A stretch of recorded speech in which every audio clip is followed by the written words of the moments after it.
Bom dia, gente. Vamos para mais uma aula de geografia. Hoje nós vamos concluir o capítulo 8, que fala sobre a população brasileira. Mas afinal, quem forma o Brasil? Então, a formação do povo brasileiro, nós temos muitas contribuições para a formação do povo brasileiro. São os indígenas, os negros trazidos como escravos da África, os europeus, os asiáticos, que emigraram para o Brasil em grandes quantidades entre a segunda metade do século XIX e a primeira metade do século XX. Aí nós temos nessa imagem a representação das três raças: a escrava africana, o português e o índio nativo. Então aí nós temos uma outra versão do índio, do branco e do negro. Então nós temos um país com característica de miscigenação. O que é isso? A miscigenação ela consiste na mistura de raças, de povos de diferentes etnias, ou seja, relações interraciais. Então, os índios, quando os portugueses aqui chegaram, eles encontraram os nativos e hoje a situação legal das terras indígenas do Brasil estão praticamente dessa forma, Algumas declaradas, outras confirmadas, outras apenas delimitadas, outras homologadas e as outras regularizadas. Mas ainda é muito pequeno, já que todo esse território pertencia a eles. Aí nós temos diversas tribos, que essas foram os índios, os principais que eles encontraram aqui, os 4 grupos, os Aruac, os Caribe, os Tupis e os Gês.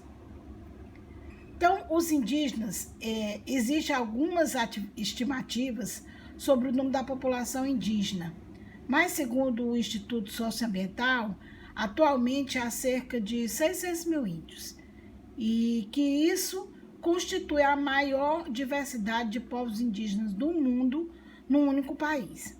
São 227 etnias com mais de 180 línguas diferentes. Então, qual teria sido a causa do extermínio desses povos? Foram muitos e ainda acontece, que são os conflitos com os não-índios, que invadem as terras indígenas, e as doenças trazidas por eles, gripe, catapora, sarampo, que podem matar até grupos indígenas inteiros. Então, estima-se que na época da chegada dos portugueses, viviam no Brasil entre 3 a 5 milhões de indígenas de diferentes povos.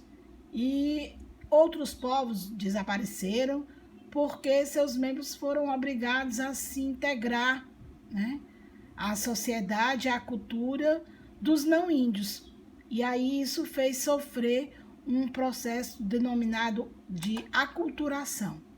Então, a sobrevivência, a preservação dos valores culturais e dos modos de vida dos povos indígenas estão diretamente relacionados com a criação e a demarcação de áreas de posse permanente para os diversos grupos.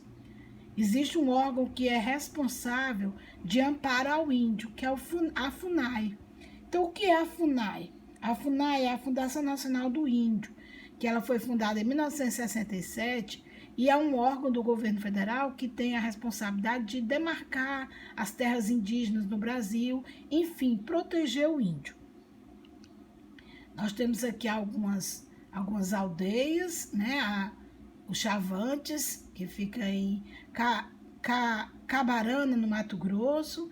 Aqui nós temos áreas indígenas, reservas indígenas, que não são respeitadas pelos brancos. E nessa foto a gente vê aí, a gente pode observar um garimpo de diamantes dentro da reserva indígena, certo? E são de algumas coisas que acontecem contra o índio no nosso país. Então, os negros, Os negros foram retirados à força da África e trazidos para o Brasil, pertenciam a diferentes grupos africanos, e o tráfico de escravos começou oficialmente em 1559. Então, estima-se que foram trazidos para o Brasil entre 3,5 a 4 milhões de negros africanos. Aqui nós temos imagem de escravos partindo para a colheita do café no interior do estado do Rio de Janeiro. É uma foto de 1882. Então, depois da abolição, muita coisa não mudou nesses mais de 100 anos após essa redenção. Nos 300 anos em que a escravidão foi oficialmente praticada, deixaram-se uma herança difícil de ser destruída. Que herança é? Efetivamente, a população negra continua sendo a mais pobre. A melhoria na situação da população negra depende de profundas alterações na estrutura socioeconômica do país, que a gente vê que caminha a passos lentos. E há também o problema da discriminação racial, que é muito comum quando o negro vai em busca de um emprego, por exemplo, ou para uma universidade, para uma escola. Nós ainda temos, infelizmente, esse preconceito, essa discriminação racial camuflada. Aí nós temos aí de onde partiram os negros, né? Os sudaneses, os bantus, que foram os que mais entraram no Brasil, da Guiné, do Congo, de Angola e de Moçambique. Chegaram respectivamente em Pernambuco, Bahia e Rio de Janeiro, que era exatamente onde tinha as grandes lavouras de cana-de-açúcar e as plantações de café. A diversidade étnica, como a gente já viu, eram vários povos, sudaneses e bantus, né, das mais variadas regiões, do Congo, de Angola, de Benguela, de Mandjolo, né, de Luanda, da Guiné, de várias regiões, né, que pertenciam àquelas regiões da África, Mina, né, Moçambique, certo? Então, os brancos foram povos que predominaram na formação da população brasileira. Por quê? Pertencem a vários grupos, né, destacando-se aí as origens europeias, principalmente os portugueses, que foram os colonizadores.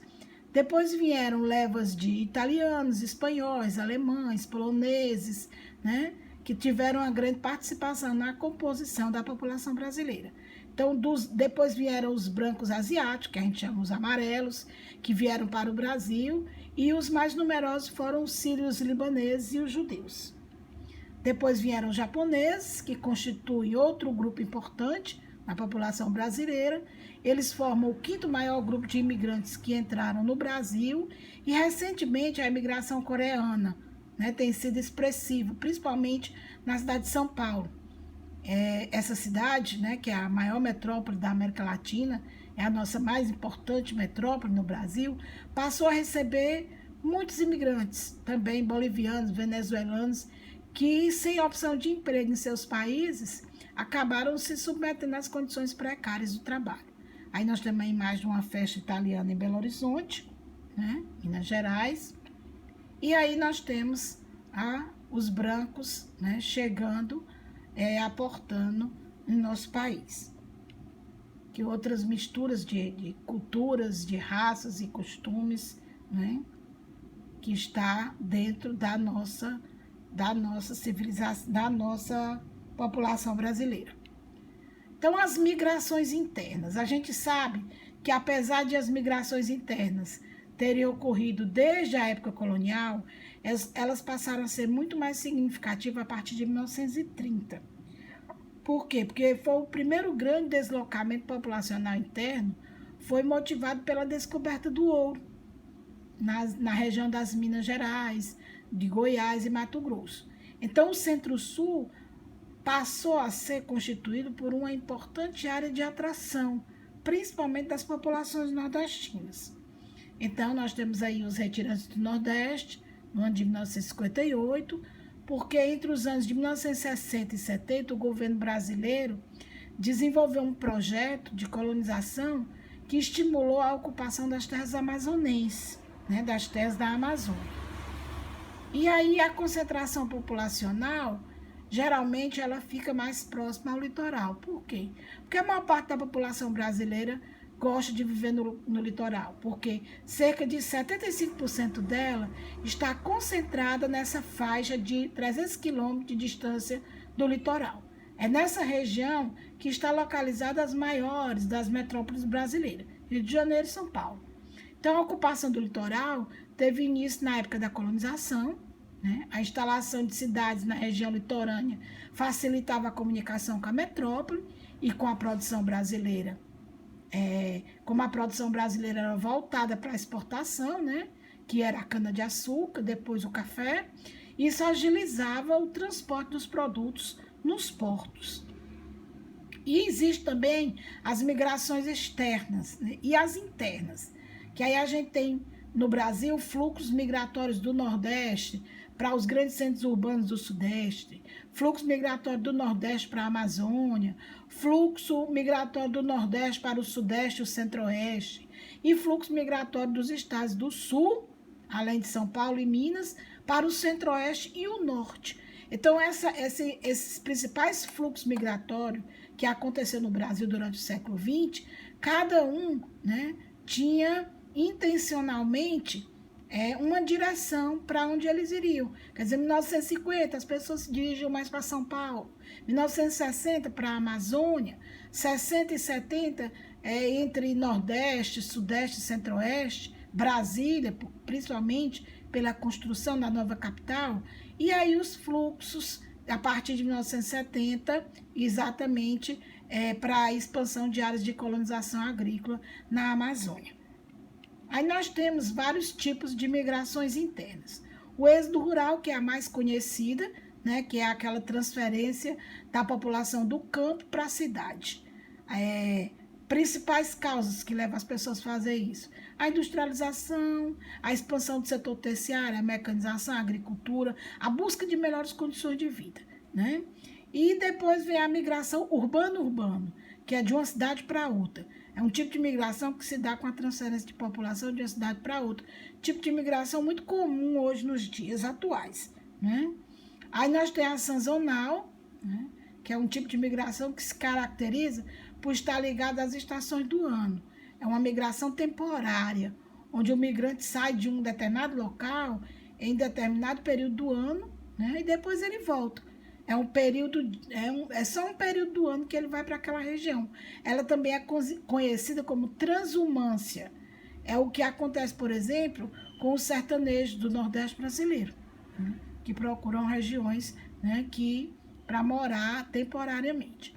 Aí nós temos a migração pendular, que esse tipo de migração é caracterizado nas grandes cidades, nas regiões metropolitanas, pelo fato de centenas ou até milhares de pessoas saírem todas as manhãs de sua casa, né, em determinada cidade, em direção ao seu trabalho que fica em outro município. Isso é muito comum no estado de São Paulo, no estado do Rio de Janeiro, né? E as pessoas saem para trabalhar na grande metrópole e só retornam no final do dia. Então, a gente chama isso de migração pendular. Então, obrigado, né? Vamos para as nossas atividades e até a próxima aula.